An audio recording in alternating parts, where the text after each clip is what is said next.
जय श्रीमन नारायण मित्रों। आज के समय में यह कलयुग में मनुष्य बहुत ही क्रूर तथा मतलबी हो गया है। आंखों से देखा जा रहा है। हम अभी जो कुछ भी हो रहा है सब कुछ अपनी आंखों से देख रहे हैं। इस समय के अनुसार यदि देखा जाए तो सबसे ज्यादा क्रूर सिर्फ मनुष्य ही है।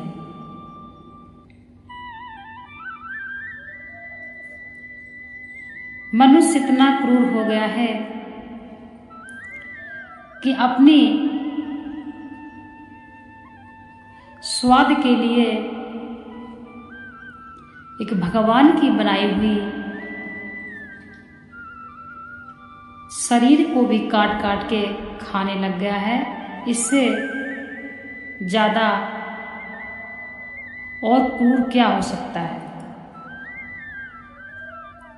जानवरों का तो काम है शिकार करके भोजन करना, परंतु मनुष्य को भगवान ने इतनी व्यवस्थाएं दिया है, दिमाग दिया है, हर चीज दिया है, तो मनुष्य का यह धर्म नहीं है। यदि मनुष्य भगवान की बनाई हुई चीज पर खिलवाड़ कर रहा है तो विनाश निश्चित है। विनाश निश्चित है और किसी न किसी रूप में वह विनाश होता ही रहता है, परंतु मनुष्य को समझ में नहीं आ रहा है।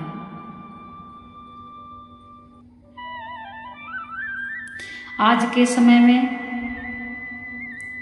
इतना मतलबी मानव हो चुका है कि जो व्यक्ति सामर्थ्य है, पैसे वाला है, धनी है, सुंदर है, गाड़ी है, कोठी है, मकान है, अच्छा अच्छा सब कुछ है, ऐसे ही व्यक्तियों से लोग व्यवहार करते हैं। वरना जो व्यक्ति गरीब हैं और ईमानदारी से कमा के दो रोटी खाते हैं और अपने बच्चे पालते हैं, उनसे कोई व्यवहार नहीं रखना चाहता तथा उनको लोग बगल में भी खड़े होने पर शर्मिंदा महसूस करते हैं।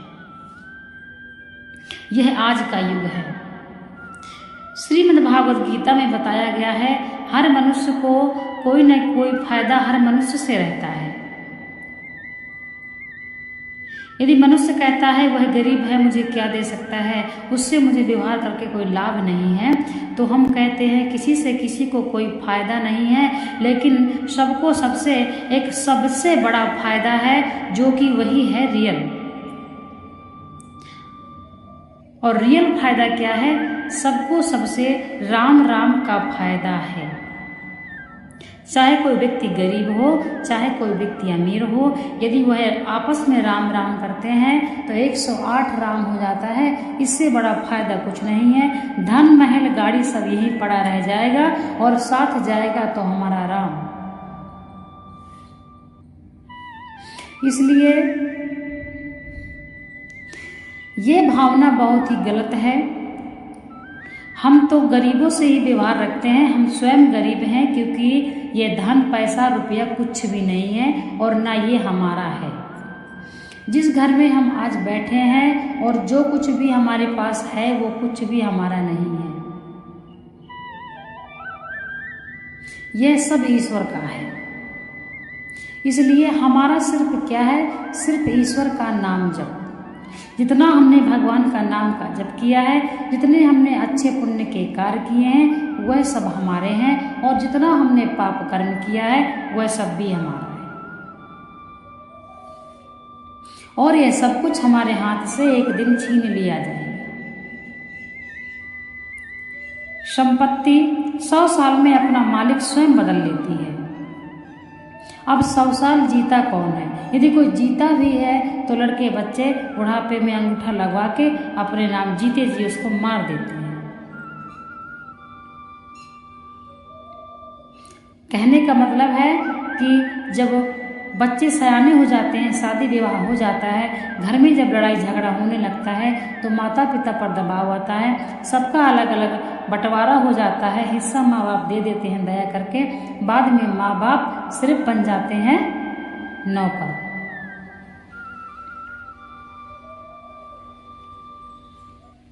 इसीलिए यह बताया गया है कि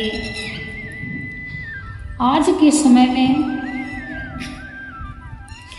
स्वार्थ बस प्रीति या जग में यह बात सत्य है, परंतु यह बात सत्य भी नहीं है।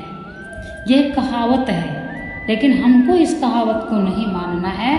हम सिर्फ स्वार्थ नहीं देखते हैं, हमको तो स्वार्थ देखना है। हाँ, हम स्वार्थ देखकर ही करेंगे प्रीति। क्यों करेंगे? उसी से हम करते हैं व्यवहार जो हमसे सदैव राम राम करता है।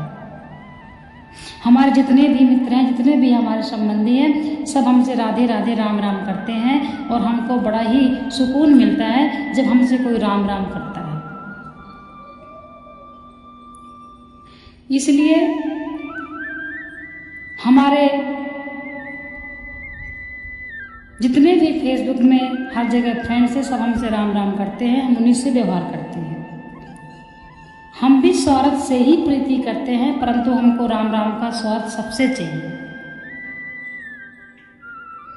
इसलिए ऐसा मन में भाव ना रखें कि हमको इस व्यक्ति से कोई लाभ नहीं है तो हम इससे क्या व्यवहार करें। आप ये समझिए कि कोई अमीर व्यक्ति होगा तो वह राम राम नहीं करेगा, परंतु कोई गरीब व्यक्ति होगा तो वह राम राम अवश्य करेगा। लेकिन आज का यह जो विचित्र युग चल रहा है, इस युग में यदि कोई व्यक्ति आपसे या हमसे कोई 4 बार कोई किसी से राम राम अपनी तरफ से करता है तो 5वीं बार अगला व्यक्ति सोचेगा कहीं इसको मुझसे कुछ ज़रूरत तो नहीं है, क्योंकि यह लगातार 4 दिन से मेरे से राम राम कर रहा है। इससे पूछना पड़ेगा, भाई क्या बात है, तुम हमसे रोज रोज राम राम क्यों करते हो? ऐसे मनुष्य की बुद्धि हो गई है इस विचित्र युग में। इसलिए फिर वह व्यक्ति उससे पूछता है क्या बात है, कोई दिक्कत है क्या? वो बोलेगा नहीं भाई साहब, कोई दिक्कत नहीं है, बस मैं राम राम आपसे कर रहा हूँ।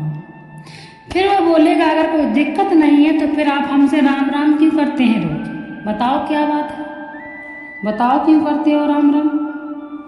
इसलिए सब कोई यह बात नहीं समझता है, परंतु यदि कोई व्यक्ति हमसे राम राम करता है तो वह व्यक्ति हमारे लिए भगवान के तुल्य हो जाता है, क्योंकि वह व्यक्ति हमसे राम राम करवा लेता है। हमको सबसे बड़ा फायदा देके वो व्यक्ति जाता है जो हमसे राम राम करता है। इसलिए रास्ते चलते भी सबसे राम राम करके चलना चाहिए, जो भी हमारे जानने वाले हैं, जो भी हमारे व्यवहारी हैं, उनसे। तो इस विचित्र युग में मनुष्य बहुत ही जल्दी स्वार्थ की भावना सोच बैठता है। इसलिए यदि कोई अच्छा मनुष्य और बहुत ही सीधा मनुष्य है, उसको भी जीना मुश्किल है। श्रीमद् भागवत गीता के अनुसार बताया गया है, ये जो कुछ भी है ये कुछ भी तुम्हारा नहीं है, ये कुछ भी स्थायी नहीं है। यहाँ तक कि आपका जो ये शरीर है, जो आप इस शरीर पर इतना घमंड करते हो, एक दिन यही शरीर आपका साथ छोड़ देगा। यही आपकी आंखें हैं जो देखना बंद कर देंगे, जो कान है ये सुनना बंद कर देंगे, हाथ पांव कार्य करना बंद कर देंगे। इसलिए आप धराशायी हो जाते हैं जब हम बुढ़ापे में। इसलिए बुढ़ापा भी जरूरी है। इसीलिए कहा गया है जब बुढ़ापे में जब बुढ़ापा आता है तब वह व्यक्ति सोचता है कि हाय, यह जो बातें कही जाती थी, जो बातें हमने सुनी हैं, ये बातें सत्य हैं। इसलिए कहा गया है कि घमंड किसी बात का नहीं होना चाहिए, अहंकार किसी बात का नहीं होना चाहिए। यदि अहंकार करना है, सबसे ज़्यादा कुछ हमको एकत्रित करना है तो भगवान का नाम एकत्रित करना है। माया धन दौलत मकान गाड़ी तो अपने नसीब से होता है, अपने नसीब से मिलता है, भगवान देता है, परंतु यह आपको स्वयं एकत्रित करना है।